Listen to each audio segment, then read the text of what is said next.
Dapat na mapakita pa. Video pala to eh. Oo, video nga.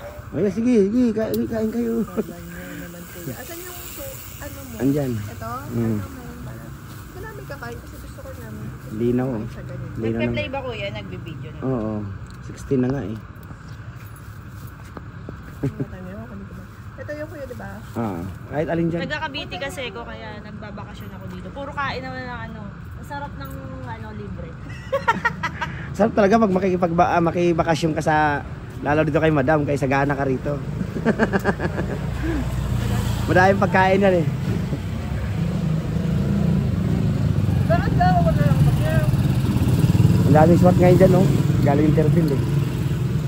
Oo, ang sarap lang ng suka. Diba? Kuya pa yung suka. Oo.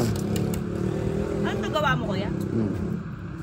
Hindi, ano yan eh, sa nipa. Pero kung ba't ako makain ng balot? Kasi yung sisiw niya, parang siya iihi. Di ba iihi niya yun? Che!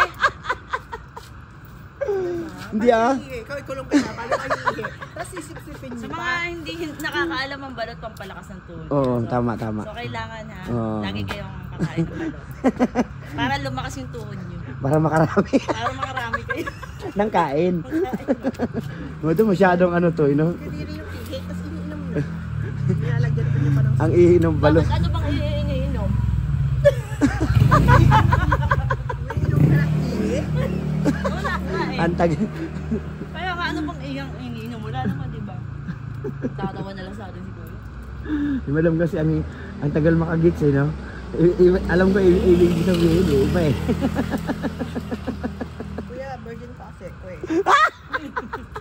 Kaalam mo Nung parang mukha kaya. nakita kayo mga previous na picture mo, madam ah. Di pa ako nag-upload ng birthday ko. Mga previous mo daw. Yung mga ano mong picture dati, ang payat mo nun ah. No? Sabi mo, trabaho na ngayon. Miss ano to? Miss Malabon ano? Mas malabon ako eh. Oh, ang payat nga eh. Kita ko na ng mga ano eh. Ang payat. Napaka-sexy niyan. Kita ko nga ano pa ano niya. Kaya pati napatay sa akin sa time na yun. Oo. Kahit naman ngayon patay pa Ano din. habang tumatagal yung panahon, syempre padoble tayo ng padoble. Hindi, isa lang ibig sabihin nun. Nasa tamang tao, ganun. Tama. Kahit nag-consummation si madam, sagana naman kay amo yan. Buka ka lang ano, tapos sa'yo yung pinakadilaw. Ako, Oo nga.